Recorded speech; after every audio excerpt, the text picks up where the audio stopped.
In our preliminary exercise, I was given the opportunity to begin to understand and practice the foundations of filmmaking.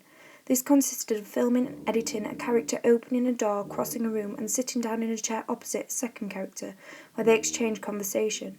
Through doing this, we established some basic techniques such as continuity editing, a 180-degree line for conversation, and match on action. We used a Panasonic HDC HS80 to film this exercise, which was suitable for the requirements of the task and introduced us to the initial techniques effectively. To edit our preliminary exercise, we used the editing software Final Cut Express. Initially, I found this process challenging, however, with frequent use, I began to understand and gain experience in editing with Final Cut. Our main task was to produce the titles and opening of a new fiction film which was to last a minimum of 2 minutes. To film this we used a different camera, a Sony HD1000, which allowed us to film at a higher quality and level in order to make zooms and shots look clearer.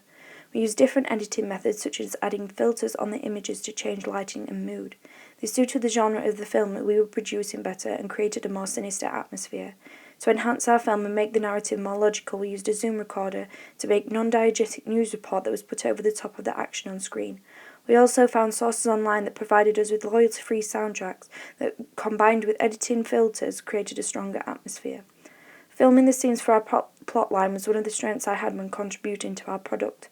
We replicated some of the scenes in our preliminary exercise and developed this with adding more advanced techniques. We used different angles and shots such as low angles to show power and status within the predator character. The lighting of our film was quite difficult to control. As we filmed all in one day, we had to consider how lighting could change. Weather conditions meant that the continuity of our film could be affected. This worked to our advantage, however, in the dark lighting created a gloomy, eerie atmosphere that made the storyline more believable. Through completing the preliminary exercise, it gave us the opportunity to start and understand filming techniques and then develop them in our main task. This allowed us to progress and develop our filmmaking skills.